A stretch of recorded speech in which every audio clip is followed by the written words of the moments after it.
Nicaragua, Central America.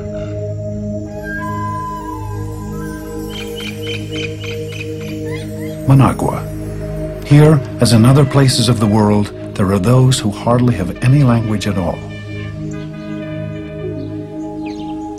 Maria No Name, Mary No Name.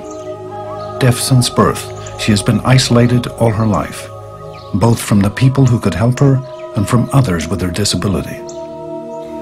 Her friend, linguist Judy Cagle, understands the depth of her isolation.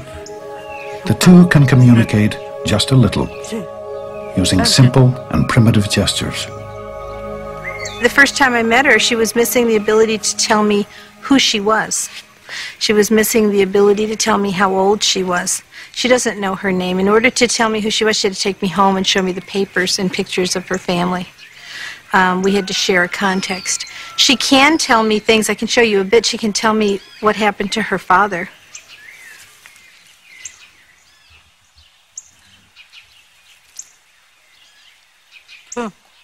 I asked her about her father dying, and she said 3, okay? What 3 meant was he was shot 3 times. I know this from working with the other deaf signer, that she said he was shot in 3 places. And that's how her father died, right? Yeah. Right. And, you know, but 3 is just not enough to give me access to the information that I would have needed had I not had prior knowledge about that. He's going to fly like a bird. While many species can communicate, even vocalize, only human languages are driven by complex rules. Every one of our world's 6,300 languages has them. We call them syntax. In her isolation, Mary No Name never encountered syntax, but it is commonplace in the children's language. She was language ready.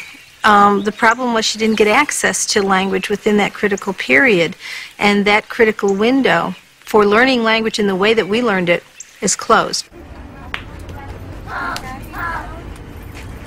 This window for language remains open until we reach age 7. Then it slowly closes as we advance towards puberty. Before the 1980s, many deaf Nicaraguans were like Mary No Name. They never encountered the window for language because they never encountered others with their disability. But in 1980, after the Nicaraguan Revolution, the new government tried to enhance deaf people's lives. It brought deaf village children into Managua to end their isolation. Here, educators tried to teach them an existing sign language. The effort failed. The children showed little interest in learning a language forced upon them. Instead, they began communicating with each other in their own way.